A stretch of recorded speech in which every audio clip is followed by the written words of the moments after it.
ক্লাইভের আমলে আমরা দেখেছি দ্বৈত শাসন সর্বশেষ, আবার পুনরায় সেই যুগ হয়তো ফিরে এসছে। ডক্টর কলিমুল্লাহ, যদি এইরকম একটা অবস্থা হয় সেখানে বিএনপি কি করছে? আর আমরা দেখি এই মবের পেছনে বেশিরভাগ ক্ষেত্রে 90% ক্ষেত্রে মবের পেছনে হয় বিএনপি নয়তো জামাত, অথচ বিএনপি বাংলাদেশে একটি বড় রাজনৈতিক দল।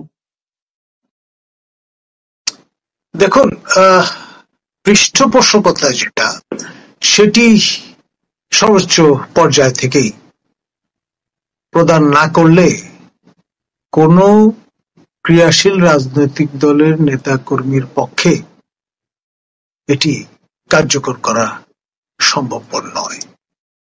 ইউনূস শাহীর মূল রণনীতি এবং রণকৌশলকে ঘিরে এই মব বাতায়ন গড়ে উঠেছে ডে ওয়ান থেকে টিল টু ডেট।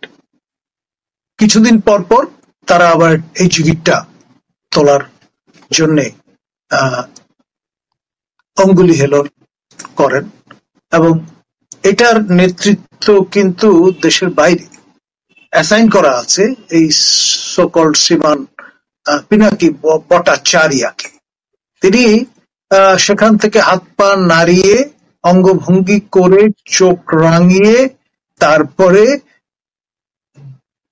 যেটাকে আমি বলবো বগুড়ার আঞ্চলিক ভাষা ব্যবহার করে এই বয়ানগুলো দিচ্ছেন।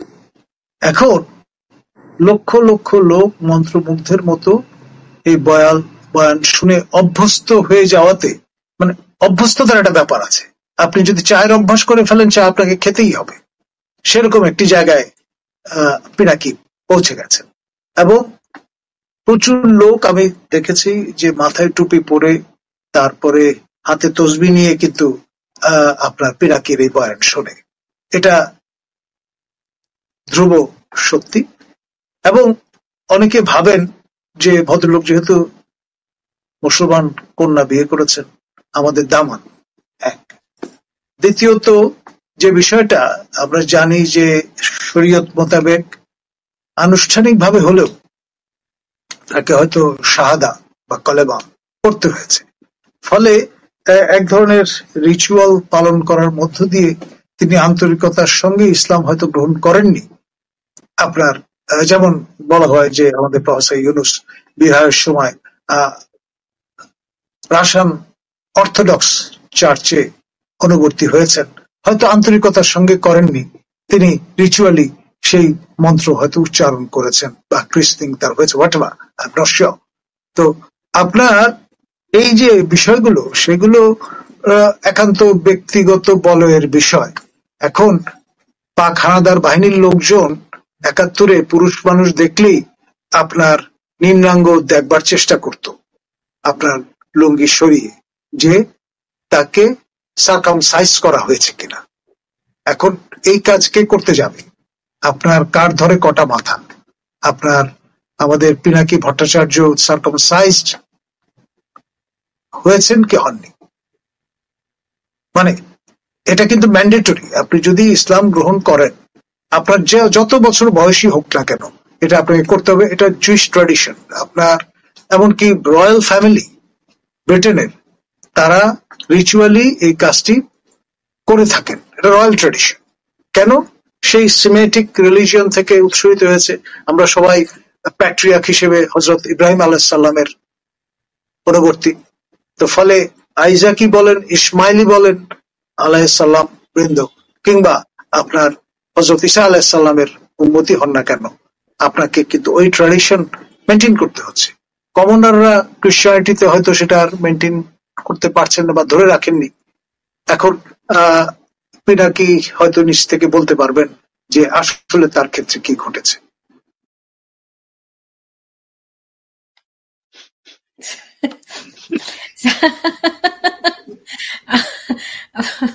যাই হোক, আমি শেষ করবো এটা এখন। কি বলবো, ফ্রান্স সরকারের উপর আপনি দায়িত্ব দিয়ে দিয়েন, তাকে একটা অ্যাপ্লিকেশন দেন ফ্রান্স গভর্নমেন্টের কাছে। হ্যাঁ, আচ্ছা, সাইফুল আমিন ভাই, আমাকে যদি একটু বলতেন যে বিএনপি যে 90, মানে বেশিরভাগ ক্ষেত্রে আমরা দেখেছি মবের পেছনে রয়েছে বিএনপি, তারপরেই রয়েছে জামাত। তো আমি সেই আমি আমি আপনাকে প্রথমেই বলছিলাম যে মবের ক্যারেক্টার গুলি কিভাবে চেঞ্জ হয়েছে। এখন জি সুবিধাবাদী অবস্থানে গেছে, এখন কিন্তু পুরোটাই সুবিধাবাদী। এখন বিএনপিও সুবিধা চাঁদা তোলার জন্য এটা ব্যবহার করছে, হুম বৈষম্য বিরোধী ছাত্র আন্দোলনের লোকেরা চাঁদা তোলার জন্য এটা করছে, জামাতও তাই করছে। আপনি খেয়াল করে দেন, শুধু এই চাঁদাবাজিটা এখন একটা এমন একটা পর্যায়ে নিয়ে গেছে, এখন আর আপনার চাঁদাবাজি এরকম সন্ত্রাসী ফোন করে না কিন্তু। এখন কিন্তু বাংলাদেশের যারা দ্বিতীয় স্বাধীনতার জনক তারা ফোন করতেছে। এখন হলো বাংলাদেশে যারা কয়েক দফা শাসন করেছে বিএনপি, সেই রাজনৈতিক দলের নেতারা ফোন করতেছে। এখন ফোন করতেছে কারা? যে যারা সরকারে আছে তাদের সমর্থক হচ্ছে। সো আপনি চাঁদাবাজ, আগে যে সন্ত্রাসীরা চাঁদা করতেন সেটা নাই, এখন তো চাঁদাবাজির দিকে গেছেন। যখন চাঁদাটা পায় না তখন তারা তাদের দলবল নিয়ে, তাদের কিছু প্রত্যেকটা নেতার তো কিছু অনুসারী আছে, 20-50টা অনুসারী আছে, সে 20-50টা অনুসারী নিয়ে, আপনি দেখেন চিটাগাংয়ে কি হয়েছে। চিটাগাং তো সিম্পল 20-50টা অনুসারী নিয়ে ওখানে গেছে। সব জায়গায় কিন্তু এই ঘটনাটা ঘটতেছে। বিএনপি হচ্ছে কি, বিএনপির ওই যে নির্বাচনে যাবে এই লোভে, হ্যাঁ, যে নির্বাচনে যাচ্ছে, এখন বিএনপির মধ্যে একটা আসছে যে তারা পুরো জায়গাটা দখল করতে হবে। বিএনপির হলো পলিটিক্যাল মোটিভ হলো পুরো বাংলাদেশ তারা দখল করে, বিগত নির্বাচনে তারা জিততে যায়। কিন্তু বিএনপির লোক ভেতরে তো সব ফেরেস্তা না। সবাই কি ফেরেস্তা? ফেরেস্তা কয়জন? আল্লাহর ফেরেস্তা কয়জন? আমরা সবই তো বান্দা, তাই না? তো ফেরেস্তার সংখ্যা তো বিএনপিতে কম, স্বাভাবিকভাবে 10% বা 5% বাকিরা তো কোনো না কোনো ভাবে সব দলের মতো কোন উচ্ছিষ্টভোগী, কোন চাঁদা তুলে, কোন না কোনো ভাবে ব্যবসা বাগায়, এগুলা করে। এখন ওসব পথ এখন তাদের ক্ষমতার মধ্যে নাই, এখন তারা তাই এই চাঁদাবাজিটা, মবটাকে চাঁদাবাজির জন্য ব্যবহার করছে। যখনই কেউ দিচ্ছে না তার বাসায় যায় করতেছে। আপনি ধানমন্ডিতে যেটা করছে সিম্পল, ওই প্রকাশকের কাছে টাকা চাইছে, দেয় নাই। আপনি 2 দিন আগে একটা প্রেস কনফারেন্স দেখলাম যে ভাইয়ের শ্বশুর বাড়িতে মব করেছে টাকার জন্য। ভাই, আপন ভাই, ছোট ভাই, বড় ভাই শ্বশুর বাড়িতে তার শাশুড়িদেরকে আটকায় আনে টাকার জন্য।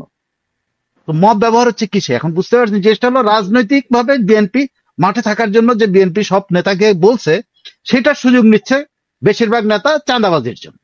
মব তৈরি করে চাঁদা তুলতেছে, আগে টেলিফোন করে, না দিলে মব করে, শেষ। এবং সেটা বৈষম্য বিরোধী ছাত্র আন্দোলন করতেছে, এনসিপি করতেছে, সবাই করতেছে। জি, ডক্টর কলিমুল্লাহ, আপনার কাছে শেষ প্রশ্ন। মানুষ আপনার কাছে 2টি প্রশ্ন জানতে চাচ্ছে, অনেকেই এই কমেন্ট করেছেন। 1 নাম্বার, যে আপনি দেখতে পাচ্ছেন স্ক্রিনও দিয়েছি, যে মানে সেনাবাহিনী কেন মবের বিরুদ্ধে কিছু করছে না, 1 নাম্বার। আরেকটি প্রশ্ন অনেকেই করছেন যে আওয়ামী লীগ বা শেখ হাসিনা কবে ফিরবেন? ধন্যবাদ। দেখুন, আমাদের মাননীয় সেনা প্রধান বারংবার সর্বশেষ তার যে অ্যাড্রেস, সেখানেও কিন্তু তিনি মবের বিরুদ্ধে জিহাদ ঘোষণা করেছেন। সুতরাং তার যে স্টেটেড যে পজিশন, সেটি অনর, কোন অবস্থায় সেটি তিনি আপনার সেখান থেকে নড়বেন না, কাম হোয়াট মে। দ্বিতীয়ত যে বিষয়টি, সেটি হচ্ছে মনে রাখতে হবে যে আমাদের সশস্ত্র বাহিনী আপনার প্রতিরক্ষা মন্ত্রণালয়ের অধীন। প্রতিরক্ষা মন্ত্রীর দায়িত্বে কারা বা কে আছেন? আমাদের মাননীয় প্রধান উপদেষ্টা এবং তৎকর্তৃক নিয়োজিত মাননীয় নিরাপত্তা উপদেষ্টা খলিল মহোদয়। এক ধরনের দ্বৈত শাসন চলছে এখানে, মানে ওই অর্থে ক্লাইভের আমলে আমরা দেখেছি দ্বৈত শাসন সর্বশেষ, আবার পুনরায় সেই যুগ হয়তো ফিরে এসছে। এখন মাথার উপরে আপনার ফাসাদটা যদি এরকম থাকে, তখন আপনার পরিপূর্ণভাবে তো কার্যকর করা যায় না। যেটি আপনার হতে পারে একটা পর্যায়ে হয়তো দেখা যাবে যে আপনার ডিসেম্বরের পরে, যেহেতু 18 মাসের একটা সীমারেখা বেঁধে দেওয়া হয়েছে, মাননীয় সেনাপ্রধান এএফপির সঙ্গে তার যে ইন্টারভিউ, সেখানে প্রথম দিকে বলে রেখেছেন, এবং সেটি ডিসেম্বরে শেষ হবার কথা, ওই 18 মাস। তো ফলে ব্যাপারটা কি দাঁড়াচ্ছে, এরপরে 1 জানুয়ারি থেকে তারা আপনার বাইরে, ছাউনির বাইরে হয়তো থাকতে চাইবেন না, না চাইলে তখন ব্যাপারটা কি দাঁড়াবে? সর্বত্র মব পুরো দেশকে গিলে খাবে, এবং গিলে খাওয়ার পরিস্থিতি হলে তখন দ্বিগুণ, আপনার চতুর্গুণ বা পঞ্চগুণ শক্তি নিয়ে আপনার অ্যাসার্ট করতে হবে যারা আইনের শাসনে বিশ্বাসী। ফলে তার মধ্যেই আপনি খুঁজে নিতে পারেন আমাদের দেশপ্রেমিক সশস্ত্র বাহিনী কি করবেন, আর যার আগমনের সম্ভাবনা নিয়ে আপনি কথা বলছেন সেটি হচ্ছে এইরকম। আয়াতুল্লাহ রুহুল্লাহ খোমেনির কথা নিশ্চয়ই মনে আছে।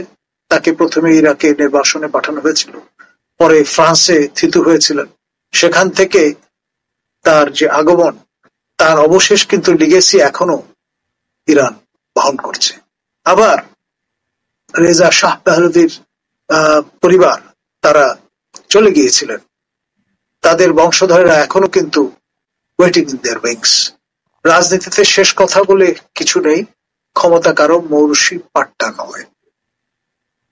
সুতরাং ভবিষ্যৎ বলে দেবে কি দাঁড়াবে। ধন্যবাদ।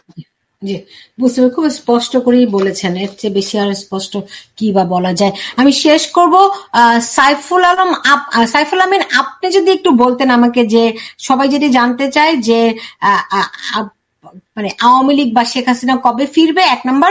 2 নম্বর আরেকটি বিষয় আমি এটি আলোচনায় আনিনি, সেটি হচ্ছে যে আপনি দেখেছেন যে পিনাকি খালেদা জিয়াকে রাষ্ট্রপতি করার প্রস্তাব করেছেন। তো খালেদা জিয়াকে রাষ্ট্রপতি হওয়ার প্রস্তাব দেয়া হলে তিনি কি সেটি গ্রহণ করবেন? এটা পিনাকি এবং খালেদা জিয়া বলতে পারে না। এই মাঝখানে তার কেউ নাই রে ভাই। এর মাঝখানে তো বিএনপিও জানে না যে তারা খালেদা জিয়াকে প্রেসিডেন্ট করার প্রস্তাব তারা দিচ্ছে, তারা জানে কিনা। পিনাকি তো তাদের কাছে এই প্রস্তাবটা জানে, সে পিনাকি জনগণের কাছে প্রকাশ করছে যে এরকম একটা প্রস্তাব আছে। তো এটা তার এখন খালেদা জিয়া বলতে পারেন আর পিনাকি সাহেব বলতে পারেন, ওনাদের দুজনের মধ্যে এইটা আলোচনা। অন্য কেউ আমার মনে হয় বিশ্লেষণ কি বলে হবে। হ্যাঁ শোনো, আমি আবার বলছি, এই সরকারের ফাউন্ডেশন কিন্তু কনস্টিটিউশন। এই সরকারের ফাউন্ডেশন কনস্টিটিউশন। এই রাষ্ট্রপতিকে সরানোর কি পদ্ধতি আছে আপনি জানেন কি? আপনি নিশ্চয়ই জানেন এই রাষ্ট্রপতিকে সরানোর একটাই পদ্ধতি, সেগুলো পার্লামেন্টে তার বিরুদ্ধে অনাস্থা আনা। 1, তিনি স্বইচ্ছায় চলে যাওয়া। 2, তিনি স্বইচ্ছায় গেলেও উনি কিভাবে যাবেন সেটা কিন্তু ধারাবাহিকতা আছে। স্পিকার পরে ডেপুটি স্পিকারের পরে আরো পদ্ধতি আছে যে কে মানে কিউতে কে থাকবেন। তো সেখানে তো খালেদা জিয়া, ওই কিউতে খালেদা জিয়ার নাম নাই রে ভাই। খালেদা জিয়ার কোন পজিশন তো ওই কিউর মধ্যে নাই। তো খালেদা জিয়া কিভাবে প্রেসিডেন্ট হবে যদি কনস্টিটিউশন মানা হয়? এখন যদি আবার বিপ্লব করেন সেটা তো ভাই খালেদা জিয়া কেন, পিনাকিও তো বাংলাদেশের প্রেসিডেন্ট হতে পারে। আপনি সে নিজেকে ঘোষণা দিলেই পারতো। কারণ খালেদা জিয়া তো আমি কোনো সম্ভাবনা কনস্টিটিউশনের আওতায় দেখতে পাচ্ছি না। যদি কনস্টিটিউশনের আন্ডারে এই সরকার আছে, রাষ্ট্রপতিকে সরানোর কোনো পদ্ধতি নাই। কিন্তু আরেকটা পদ্ধতি আছে, সেটা হলো অভ্যুত্থান করে আবার ওই কনস্টিটিউশনকে বাতিল করে দিতে হয়, বাতিল করে দিয়ে নতুন কাউকে আনতে পারবে। তো কনস্টিটিউশনের আওতায় এই রাষ্ট্রপতিকে সরানোর কোনো পথ নাই, উনি নিজে থেকে না গেলে। আর নিজে থেকে গেলে সেই লাইনে তো খালেদা জিয়ার নাম নাই। সো এই যে একটা ড্রিমই, একটা স্বপ্নের মধ্যে দিয়ে, একটা ঘোরের মধ্যে দিয়ে, কি খাইলে এই ধরনের ড্রিম হয় আমি জানি না, তাই না? আপনি মানে কিছু একটা খেতে হবে তো এই ড্রিমটা দেখার জন্য। আপনি যদি আইনগত পন্থাগুলো দেখেন, এখানে খালেদা জিয়ার আমি তো কোনোভাবে আমি অনেক চেষ্টা করছি বের করা যে তৃতীয় কোনো ব্যক্তিকে কোনোভাবে অ্যাক্সেসে যে রাষ্ট্রপতির পদে অধিষ্ঠিত হওয়ার জন্য যে কনস্টিটিউশনাল যে পজিশন গুলো আছে, সে পজিশনের কোনোটাতে তো খালেদা জিয়া নাই।